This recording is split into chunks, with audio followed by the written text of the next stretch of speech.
ছোট্ট একটা বিষয়ের উপরে আমরা কিছু কথা বলি, এরপরে প্রশ্নোত্তরে চলে যাবো ইনশাআল্লাহ।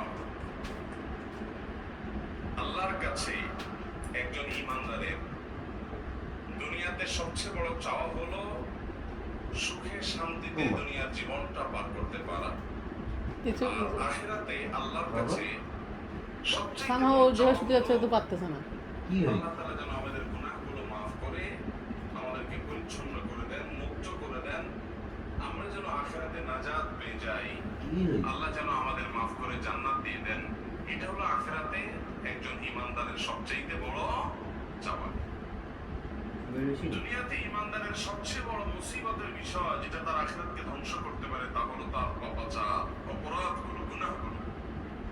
আমরা যে আল্লাহর নাফরমানি করি, আমরা যে আল্লাহর অবাধ্য হই, আল্লাহর নির্দেশগুলোকে লঙ্ঘন করি, আল্লাহর নিষেধাজ্ঞাগুলোকে অমান্য করি, এটার কারণে আমাদের আমলনামায় যে গুনাহ জমা হচ্ছে, আখিরাতে আমাদের সেই গুনাহগুলো হবে আমাদের সবচেয়ে বড় বিপদের কারণ।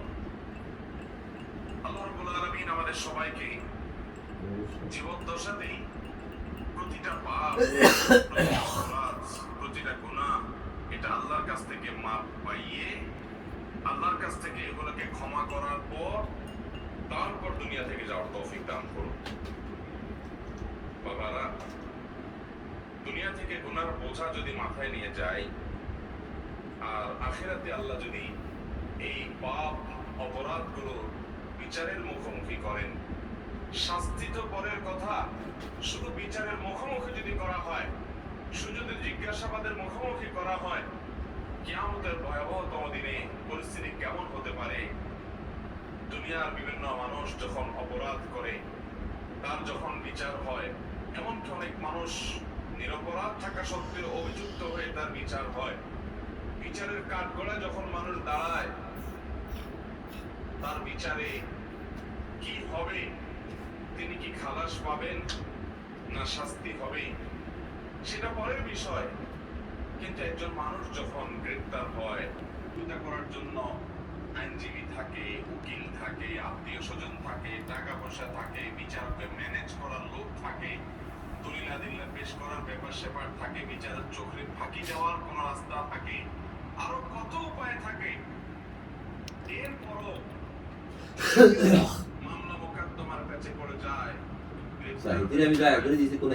মুখোমুখি হয়, তাহলে তার পেরেশানির কোনো শেষ থাকে? বাবারা, কিয়ামতের ময়দানে যখন আমরা আসামি হয়ে উঠব, তখন আল্লাহ রাব্বুল আলামিনের সামনে ওই আদালতে কেউ ওকালতি করার সাহস পাবে?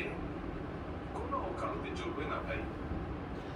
এই এনওসি করতে শেষ হয়ে যাবে দুনিয়ার উকিলরা, যে টাকা খায়, মোড় ঘুরে দিছি।